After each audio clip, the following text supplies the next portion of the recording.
إلى حضرة الحبيب الأعظم صلى الله عليه وسلم وأفاض علينا من أنواره وعنايته. الفاتحة. أعوذ بالله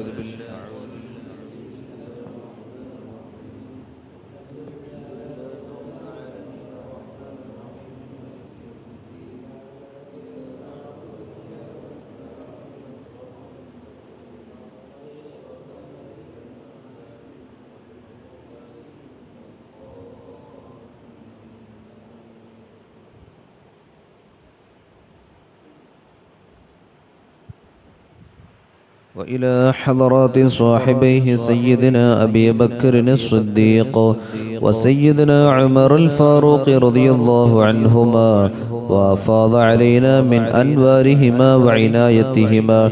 وإلى حضرات أزواجه الطاهرات أمهات المؤمنين وأهل الكساء رضي الله عنهم. وإلى حضرات سائر الصحابة والقرابة رضي الله عنهم وأفاض علينا من بركاتهم. الفاتحة.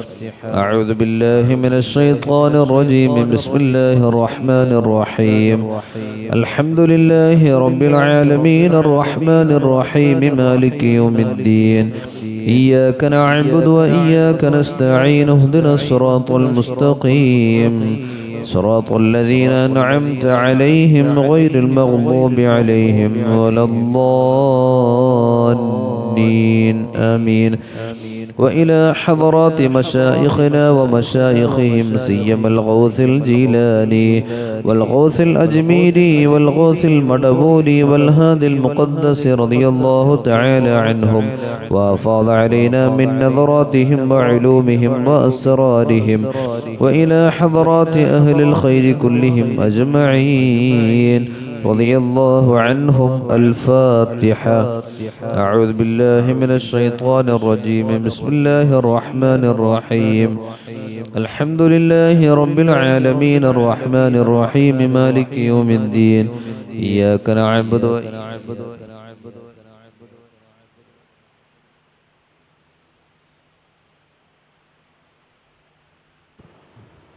بسم الله الرحمن الرحيم. قل هو الله أحد الله الصمد لم يلد ولم يولد ولم يكن له كفوا أحد. بسم الله الرحمن الرحيم.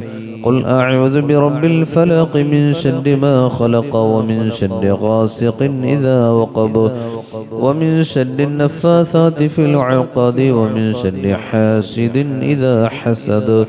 بسم الله الرحمن الرحيم. قل أعوذ برب الناس ملك الناس إله الناس من شر الوسواس الخناس الذي يوسوس في صدور الناس من الجنة والناس. أعوذ بالله من الشيطان الرجيم. بسم الله الرحمن الرحيم. إن الله وملائكته يصلون على النبي يا أيها الذين آمنوا صلوا عليه وسلموا تسليما. اللهم صل وسلم وبارك عليه. اللهم صل وسلم وبارك على حبيبك الأعظم وعلى آله ما دام الملوان الذي البدعة فقد كثرة ذكره صلى الله عليه وسلم الذي البدعة فقد كثرت ذكره صلى الله عليه وسلم في غير ربيع الأول في الأوطان بعد أن كانت في القرون الثلاثة طول السنة والأزمان. فأنا تترك في ربيع الأول أيضا كما يبغيه الغفلان. وكان أول من استعادها في ربيع الأول الإمام عمر الإربلي بالموصل محط الركبان. فعمل المولد المشتمل على كثرة ذكره صلى الله عليه وسلم سنة أحياها بعد الموتان. ثم تبعه فوسع فيه ملك إربل مظفر الدين من التركمان، وذلك ملوك الأندلس والمغرب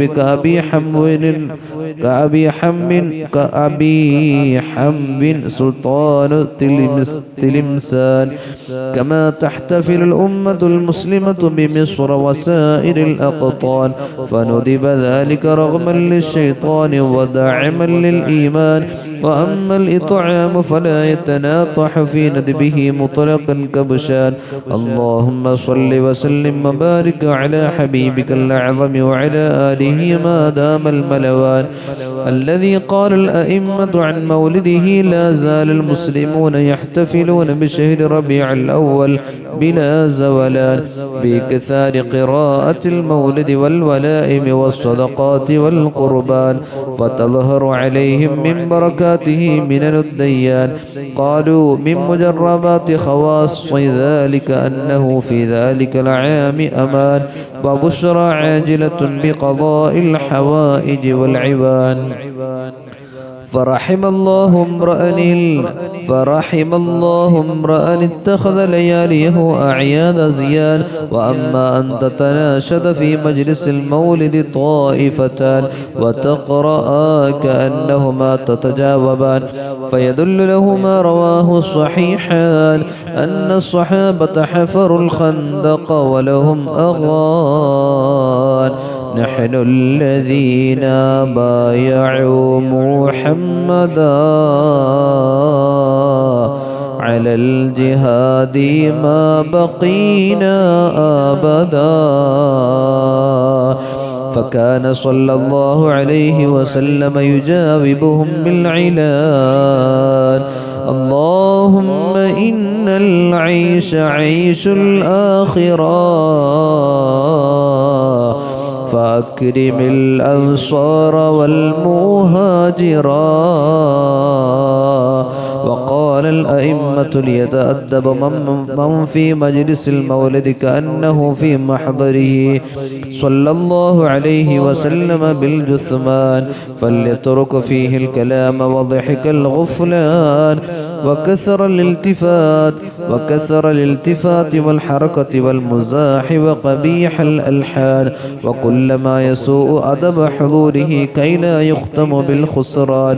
وليعظم المجلس بالطهر والعطر والأزيان حتى تتنزل فيه السكينة والبركة والرضوان، فيجاب فيه دعاء واستمنان. തിരുനബി സല്ലല്ലാഹു അലൈഹി വസല്ലമ തങ്ങളെക്കുറിച്ച് മദ്ഹ് പാടുന്നതിനെക്കുറിച്ചും അവിടുത്തെ മൗലിദ് നടക്കുന്ന മജ്ലിസിൽ വേണ്ട അദബ് പാലിക്കണം. ഏതുപോലെ കഅന്നഹു ഫീ മഹ്ദരിഹി സല്ലല്ലാഹു അലൈഹി വസല്ലം, നിങ്ങളുടെ മുന്നിൽ ഇരിക്കുന്നത് തിരു റസൂലുള്ളാഹി സല്ലല്ലാഹു അലൈഹി വസല്ലമ തങ്ങളാണ് നിങ്ങളുടെ മുന്നിലിരിക്കുന്നത് എന്ന ചിന്തയോടുകൂടിയായിരിക്കണം ആ മജ്ലിസിൽ നിങ്ങൾ പങ്കെടുക്കേണ്ടത്. നബി സല്ലല്ലാഹു അലൈഹി വസല്ലമ തങ്ങളെ കുറിച്ച് പറയുന്ന ഏത് മജ്ലിസാണെങ്കിലും, അത് അവിടുത്തെ മൗലിദ് പാരായണം ചെയ്യുന്നത്, ബുറുദകൾ പാരായണം ചെയ്യുന്നത്, അതുപോലെ അവിടുത്തെ കുറിച്ച് പറയുന്ന പ്രസംഗവേദികൾ, ഈ അവസരത്തിലെല്ലാം നമ്മൾ ആരെ മുന്നിലാണ് ഇരിക്കുന്നത്? നിബിതങ്ങളെ മുന്നിലാണ് ഇരിക്കുന്നത് എന്നുള്ള ചിന്ത നമുക്കുണ്ടാകണം. അതുപോലെ ഫല്യത്തുർക്കു ഫീഹിൽ കലാമ, ആ സദസ്സിലിരുന്നു കൊണ്ട് നിങ്ങൾ സംസാരിക്കാൻ പാടില്ല, ഒരു കാര്യവും സംസാരിക്കാൻ പാടില്ല. വളിഹിക്കൽ ഗുഫ്ലാൻ, അതുപോലെ അശ്രദ്ധരായിരുന്നു കൊണ്ട് ഇരിക്കാൻ പാടില്ല, ചിരിക്കാൻ പാടില്ല. വകസ്റത്തുൽ ഇൽതിഫാതി വൽ ഹറകതി, അനാവശ്യമായിട്ട് അങ്ങോട്ടും ഇങ്ങോട്ടുമൊക്കെ തിരിയുക, അതേപോലെ ചലിക്കുക, അതുപോലെ മോശപ്പെട്ടതായ പ്രവൃത്തികൾ ആ ഇരുത്തത്തിലൂടെ ചെയ്യുക. അങ്ങനെ തുടങ്ങി അദബ് കേട് വരുന്നതായ ഒരു കാര്യങ്ങളും നിങ്ങൾ ആ മജ്‌ലിസിൽ വെച്ച് ചെയ്യാൻ പാടില്ല. പിന്നെ എന്തൊക്കെ കാര്യങ്ങൾ ചെയ്യണം? വല്യുഅല്ലമിൽ മജ്‌ലിസു, ആ മജ്‌ലിസിന് വലിയ പവിത്രത കൊടുത്ത് വേണം നിങ്ങൾ ആ മജ്‌ലിസിൽ ഇരിക്കുന്ന ദുനിയാവിലിരിക്കുന്നത് ഏറ്റവും പവിത്രമായ മജ്‌ലിസിലാണ് നിങ്ങൾ ഇരിക്കുന്നതെന്നുള്ള ഒരു ചിന്ത നിങ്ങൾ കൊണ്ടുവരണം. ബിത്തുഹരി, അത് ശുദ്ധിയായി കൊണ്ടുവേണം നിങ്ങൾ അവിടെ ഇരിക്കാൻ. നല്ല വുളൂഅൊക്കെ എടുത്ത് റാഹത്തായിട്ട് വേണം ആ മജ്‌ലിസിൽ നിങ്ങൾ ഇരിക്കാൻ. വൽ ഇത്രി, നല്ല സുഗന്ധം പൂശണം, അത്തർ ഉപയോഗിക്കണം. വൽ അസിയാൻ, അതുപോലെ നല്ല ഭംഗിയുള്ളതായ വസ്ത്രങ്ങൾ ധരിക്കണം, നല്ല വസ്ത്രങ്ങൾ ധരിക്കണം. ഹത്താ തതനസ്സല ഫീഹി സകീനതു, ആ സ്ഥലത്ത് നിങ്ങൾക്ക് നല്ല സമാധാനം ലഭിക്കും. വൽ ബറക്കത്തു, നല്ല ബറക്കത്തുണ്ടാകും. ഇങ്ങനെ തുടങ്ങിയുള്ള കാര്യങ്ങളെല്ലാം ഉപയോഗിച്ച് വേണം നിങ്ങൾ ആ പവിത്രമായ മജ്‌ലിസിൽ നിങ്ങൾ ഇരിക്കാൻ. അങ്ങനെയെങ്കിൽ ഫയുജാബ ഫീഹി ദുആഉൻ, നിങ്ങൾ ചെയ്യുന്ന ദുആഇന് അല്ലാഹു തആല ഇജാബത്ത് നൽകുന്നതാണ്. അത്രയും പവിത്രത മാനിച്ചുകൊണ്ട് വേണം നമ്മൾ ആ മജ്‌ലിസിൽ പങ്കെടുക്കാൻ. സ്വലാത്തും വതസ്ലീമുൻ വഅസ്കാ തഹിയ്യതി അലൽ മുസ്തഫൽ മുഖ്താരി ഖൈറിൽ ബരിയതി ദവാഇലി അദ്വാഇ ബിജിസ്മി വമുഹ്ജതി മദീഹു റസൂലില്ലാഹി ഹവിൽ മഹമീദി റസൂലുൻ റഅർ റഹ്മാന ലൈല വിസ്വാലിഹി തഖദ്ദം ഇലൈനാ യാ حبيبي وقصيدي صلاة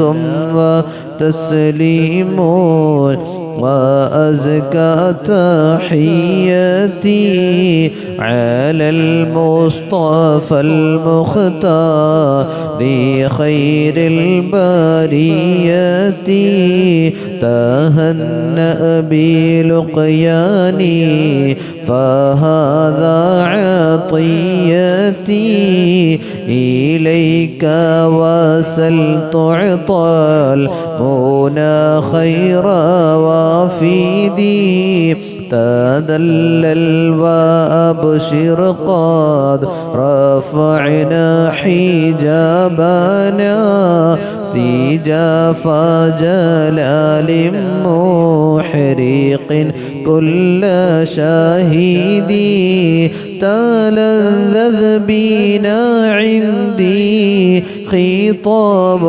مكتم وما لم تذق روح وأشهى الموائد صلاة وأزكى تحياتي على المصطفى المختار خير البرية تمتع بآياتي ومكنوني مشهدي وأسراري لاهوتي عظيم المشاهد ولم أعطي خلقا مثل ما أنت تشهد فأنت الذي خصصته بالخرائد توسلت يا هادي إليك بمدحتي لتحبوني رضوانا خير الأماجد صلاة وأزكى تحياتي على المصطفى المختار خير البرية وكم مديحيتي كروما لي منحتي فتكرمه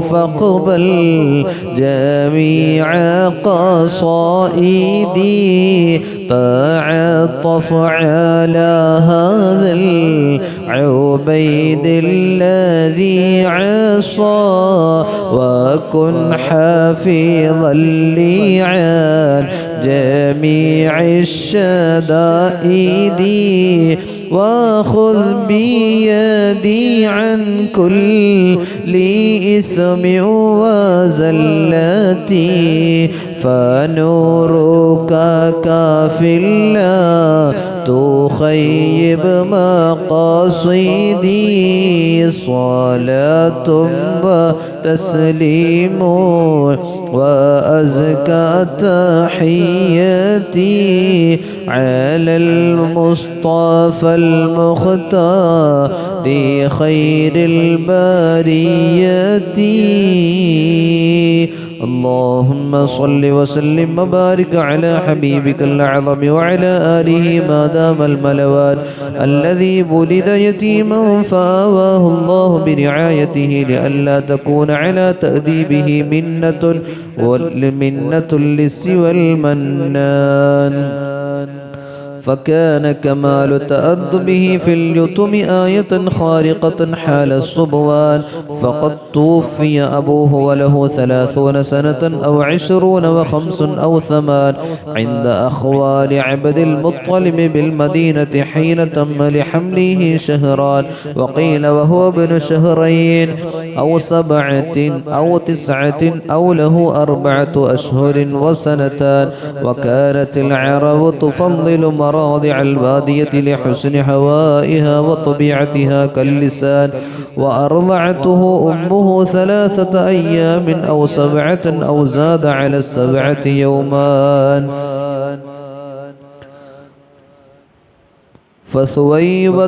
فثويبة الأسلمية أياما مع ابنها مسروح وفي إسلامها قولان وهي التي اعتقها أبو لهب إذ بشرته بولادته وهو حال. فحليمة السعدية أرضعته صلى الله عليه وسلم حتى حال عليه حولان أخذته وقت الجدب والفقدان وكان لها طفل من قلة لبنها سغبان وناقة جف منه زارها الخلفان فمن سغب تبيت هي وزوجها كالصبي يسهران. فلما وضعته في حجرها أقبل عليه الثديان يدران فشرب هو وضمرة عبد الله فهما من الرضاعة أخوان وناما وهما شبعانان. وقام زوجها إلى الناقة فإذا هي ثجاجة بالألبان فشبعا وباتا بخير ليلة ينامان.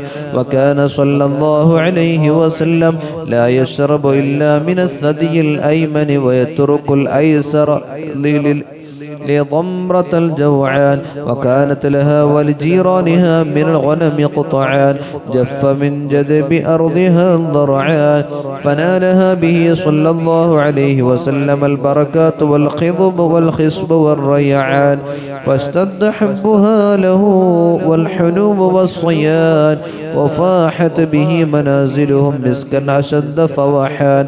وكانت غنمها تسرح مع غنم الجيران فترجع غنمهم جياعا إلا يجلبها إنسان وغنمها شباع فتحلبها وهي لبان وما كان لها إلا أعنق عجاف فحينما انقضى عامان كثرن وصرن 300 سمان وألقيت محبته صلى الله عليه وسلم في كل جنان.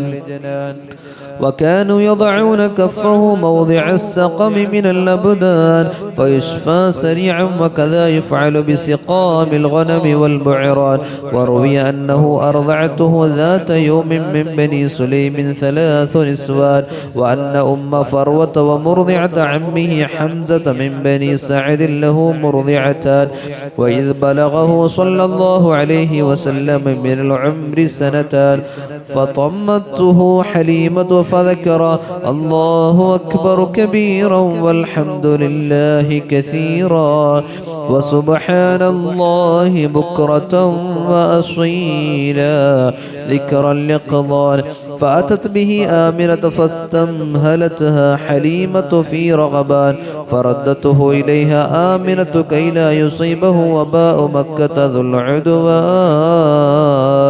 الصلاة والسلام عليك يا رسول الله، الصلاة والسلام عليك يا حبيب الله، الصلاة والسلام عليك يا رسول الله. خذ بأيدينا جميعا يا شفيع المذنبين.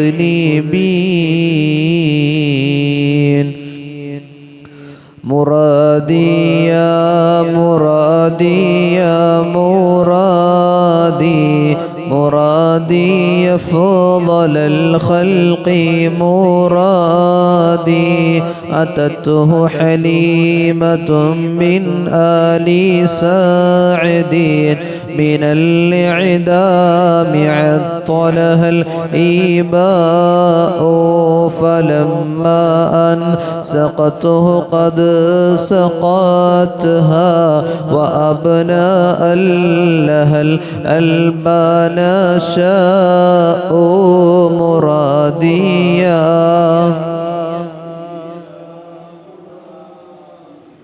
مرادي أفضل الخلق مرادي، وقد كانت شوائل بلعي جافا فزال جفافها ونبى الضناء، وأخصب عيشها من بعد ماحل، فمنها للنبي غدا الغذاء مراديا. مرادي أفضل الخلق مرادي، وضوعف أجرها من جنس فعلين، فيا للمنة العظم الجزاء، إذا ما الله سخر جيل قوم لأسعد زال عن كل شقاء مراديا. مرادي أفضل الخلق مرادي، كسبع سنابل من حبة آبتتها والحطام لهم عطاء، وجاءت بعد فطم جد طه عراها بالفصال له العناء مراديا. مرادي يا مرادي مرادي أفضل الخلق مرادي أحاط به الملائك خمناته شياطين وقصدهم الآذاء رأى فيها به وجدا شديدا وقد يصلى من الوجد الحشاء وبانته على كره وحزن ثوى معها وما مل الثواء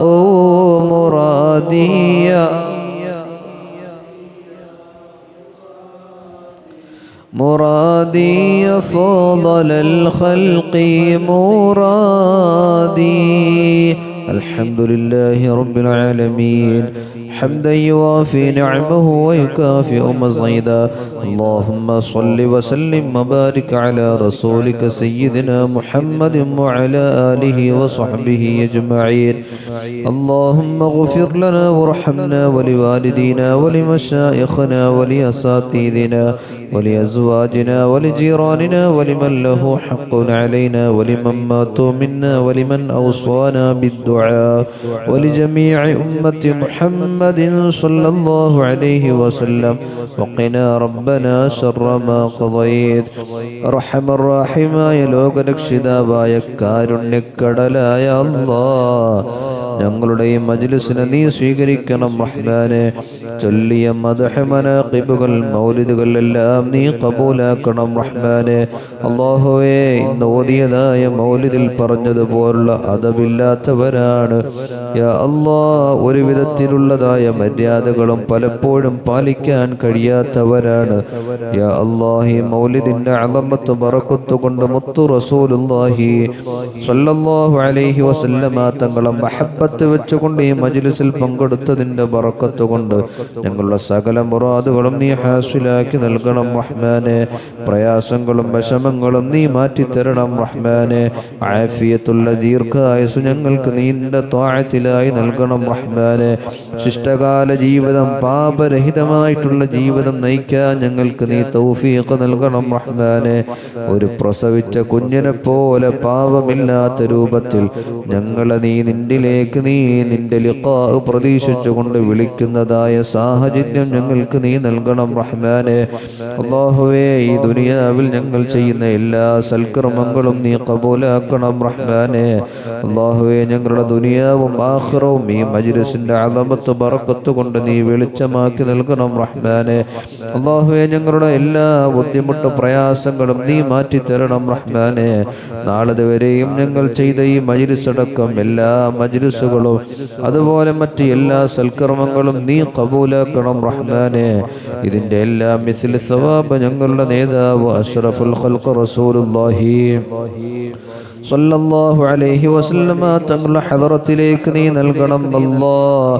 നിന്റെ മുഴുവൻ അംബിയാക്കൾ, സ്വാലിഹീങ്ങൾ, ശുഹദാക്കൾ, ഔലിയാക്കന്മാരുടെ എല്ലാം ഹദറത്തുകളിലേക്ക് നീ നൽകണം റഹ്മാനെ.